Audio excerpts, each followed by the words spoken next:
They had about 300 frac tanks on top, and somebody left the valves open, and they dumped about 100 to 200,000 gallons of water in, down over the bank. It's a 20-some% slope, and down over the pond, washed over the breast.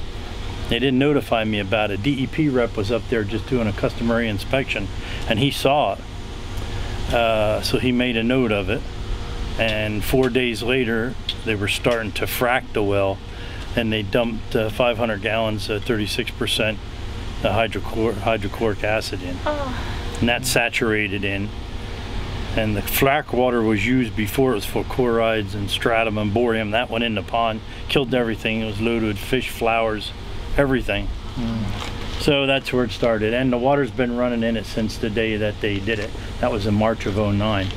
And they just don't stop the water going in. Now they've redesigned it, planted about 400 trees up there, contoured it. But I could take you there today and show you where the water ran in from the rain the other night. So come on, Vicky. So my well water has high concentrations of lead and other chemicals.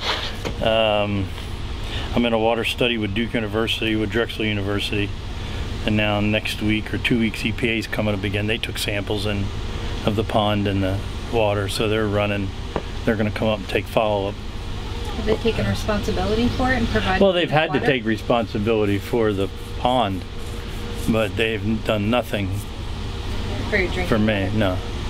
I bring my own water. Wow. You don't live here permanently then? No, I was to move up here in '09. I was going to retire. Yeah. But now my wife won't come, and my grandkids don't come. DEP told us not to drink the water and don't bathe in it. So. Well, there you go. I've met with representatives from Chesapeake over the since March of '09. 4 times here to do things on the pond, but they didn't do anything. Last winter they pumped 550,000 gallons out of it to try and get down to the spring that feeds it, and they think DEP thinks that the spring might be polluted, so they want to pump it down and test the spring.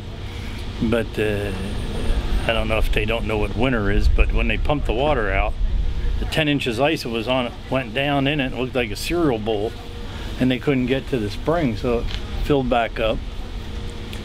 So. That's the other thing that I want people to be aware of. When the gas companies come in and they tell you that the fracking is safe, it possibly is. We were online 14 months before our water changed, and again, it was through service work that changed. It wasn't through the fracking process itself. So that's something else that I feel everybody should be aware of, that this is a progress that needs constant and continual monitoring by agencies outside of the gas industry, because, like I said, to this day, they have not admitted that their activity had anything to do with the change of my water, outside of the fact that they do bring me bottled water.